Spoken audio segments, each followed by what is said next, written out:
যদি বাস্তবিক অর্থেই তোমার কোনো শক্তি থেকে থাকে তাহলে আজকে যে তোমার সাথে এই দুর্ব্যবহার করতে আসবে তুমি তরবারির এক আঘাতে তাকে দ্বিখণ্ডিত করে দেবে। যদি করতে পারো তাহলে বুঝবো তুমি সত্য খোদা।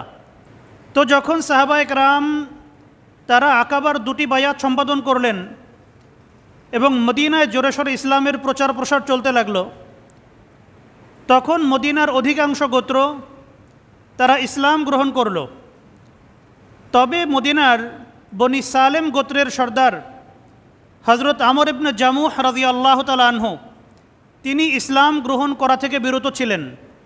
তার সন্তান হজরত মুআজ ইবনে আমর রাদিয়াল্লাহু তাআলা আনহু তিনি দ্বিতীয় বায়াতে আকাবায় অংশগ্রহণ করেছিলেন এবং নবী করিম সাল্লাল্লাহু আলাইহি ওয়াসাল্লামের হাতে ইসলাম গ্রহণ করে তার থেকে ইসলামের উপরে ঈমানের উপরে বায়াত গ্রহণ করেছিলেন।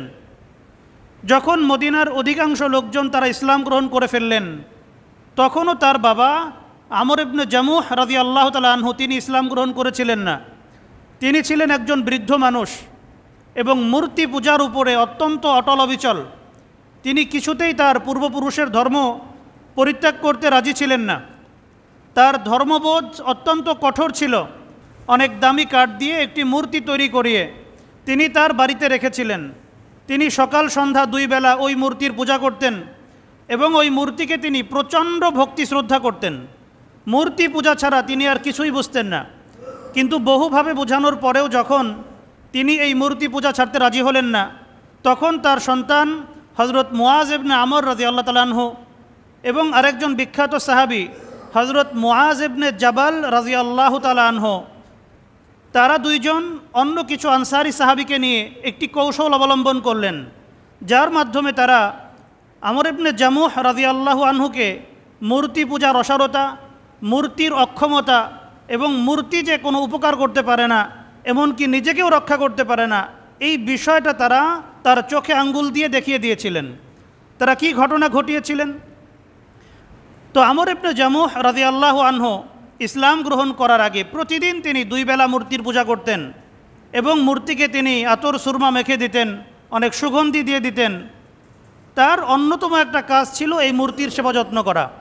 এক রাতে মুআজ ইবনে জাবাল রাদিয়াল্লাহু তাআলা আনহু এবং মুআজ ইবনে আমর রাদিয়াল্লাহু আনহু ওনারা দুইজন বুদ্ধি করলেন যে আমরা এই মূর্তিটাকে দূরে কোথাও ফেলে দিয়ে আসি। তখন তারা ওই মূর্তিটাকে নিকটবর্তী একটা পানির হাউজের মধ্যে ফেলে দিয়ে আসলেন। সকাল হলো, আমর ইবনে জামুহ রাদিয়াল্লাহু তাআলা আনহু মূর্তি না পেয়ে খুব মনক্ষুণ্ণ হলেন। তালাশ করতে করতে তিনি গিয়ে দেখলেন তার সেই পরম পূজনীয় মূর্তি ওটা পানির হাউজের মধ্যে উল্টো হয়ে পড়ে আছে। তিনি সাথে সাথে সেখান থেকে মূর্তিটাকে তুলে আনলেন, বাড়িতে এনে সেটাকে নতুন করে গোসল দিয়ে তেল মাখিয়ে আতর সুরমা দিয়ে আবার যথাস্থানে রেখে দিলেন এবং তিনি বললেন যে আফসোস আমার এই মূর্তিটাকে কারা এই ধরনের অপমান করেছে, আগামীতে যেন এই ধরনের কোনো ঘটনা না ঘটে, এজন্য আমি খুব সতর্ক থাকব। পরবর্তী দিন আবার একই ঘটনা ঘটল। মুআজ ইবনে আমর এবং মুআজ ইবনে জাবাল রাদিয়াল্লাহু আনহুমা ওনারা দুইজন রাতের বেলা ওই মূর্তিকে তুলে দূরে একটা নর্দমার মধ্যে, যেখানে অনেক ময়লা আবর্জনা ছিল, সেখানে মূর্তিটাকে ফেলে দিয়ে আসলেন। তারপরের দিন সকালবেলা আমর ইবনে জামুহ রাদিয়াল্লাহু তাআলা আনহু তিনি মূর্তি খুঁজে পাচ্ছেন না, মূর্তি কোথায় গেল, তিনি তার খোদাকে তালাশ করতেছেন। তো অনেক খোঁজাখুঁজির পরে তিনি দেখলেন ওই মূর্তিটা কাদার মধ্যে পড়ে আছে, একদম কাদা দিয়ে মেখে একাকার হয়ে গেছে। তিনি আফসোস করলেন এবং বললেন, আরে আমার এই পরম পূজনীয় খোদার সাথে কারা এই ধরনের দুর্ব্যবহার করছে, তাদেরকে যদি আমি ধরতে পারতাম, একটা উচিত শিক্ষা দিতাম। তিনি আবার ওই নর্দমা থেকে মূর্তি তুলে আনলেন, বাড়িতে এনে গোসল করিয়ে তেল পানি দিয়ে আতর সুরমা লাগিয়ে আবার ওটার পূজা টুজা করে যথাস্থানে রেখে দিলেন। তৃতীয় দিন হজরত মুআজ ইবনে জাবাল এবং মুআজ ইবনে আমর রাদিয়াল্লাহু আনহুমা ওনারা দুইজন মূর্তিটাকে আবার ওখান থেকে সরালেন। এইবার তারা মূর্তিটাকে নিয়ে ডাস্টবিনে ফেলে দিয়ে আসলেন, যেখানে লোকজন ময়লা ফেলে সেখানে তারা মূর্তিটা ফেলে দিয়ে আসলেন। তৃতীয় দিনের প্রহরেও একই ঘটনা ঘটল। তিনি মূর্তি না পেয়ে দিকবিদিক শূন্য হয়ে ছুটতে লাগলেন যে আমার মূর্তি কোথায় গেল, আমার খোদা কোথায় গেল। যখন তিনি খুঁজে পেলেন, দেখলেন মূর্তিটা একটা ডাস্টবিনে পড়ে আছে।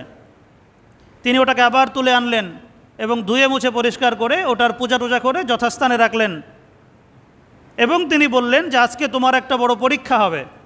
তার যে ধারালো তরবারি ছিল, ওই তরবারিটা এনে তিনি মূর্তির গলায় ঝুলিয়ে দিলেন এবং বললেন যদি বাস্তবিক অর্থেই তোমার কোনো শক্তি থেকে থাকে তাহলে আজকে যে তোমার সাথে এই দুর্ব্যবহার করতে আসবে তুমি তরবারির এক আঘাতে তাকে দ্বিখণ্ডিত করে দেবে। যদি করতে পারো তাহলে বুঝবো তুমি সত্য খোদা। যদি তোমার কোনো যোগ্যতা থাকে তাহলে তুমি এটা করে দেখাবা। পরবর্তী রাতে হজরত মুআজ ইবনে জাবাল এবং মুআজ ইবনে আমর তারা আবার ওই মূর্তির কাছে আসলেন। ওই মূর্তিটাকে তারা ওখান থেকে তুলে নিয়ে একটি মৃত কুকুরের সাথে বেঁধে কুয়ার মধ্যে উল্টো করে ঝুলিয়ে দিলেন। চতুর্থ দিন সকালে আমর ইবনে জামুহ রাদিয়াল্লাহু তাআলা আনহু যখন তার মূর্তি খুঁজে না পেলেন তিনি পেরেশান হলেন। তালাশ করতে করতে গিয়ে দেখলেন যে মূর্তিটা একটা কুয়ার মধ্যে কুকুরের সাথে উল্টো হয়ে ঝুলে আছে। তিনি আফসোস করলেন এবং তখন তার চোখ খুলে গেল, তিনি ইসলামের সত্যতা বুঝতে পারলেন। তিনি ওই মূর্তিকে লক্ষ্য করে লম্বা একটা কবিতা পাঠ করেছিলেন এবং তিনি বললেন যে আমি বুঝতে পেরেছি তুই একটা কাঠের পুতুল ছাড়ার কিছুই না, তোর কোনো ক্ষমতা নাই। যদি সত্যিকার অর্থেই তোর কোনো ক্ষমতা থাকতো, তুই যদি খোদা হতিস তাহলে তুই আমাকে কি রক্ষা করবি? আগে তো তুই নিজেকে রক্ষা করতে পারতি। তুই যখন তোকে রক্ষা করতে পারতেছিস না তাহলে তুই আমাকে কি করে রক্ষা করবি? তিনি ইসলাম গ্রহণ করলেন।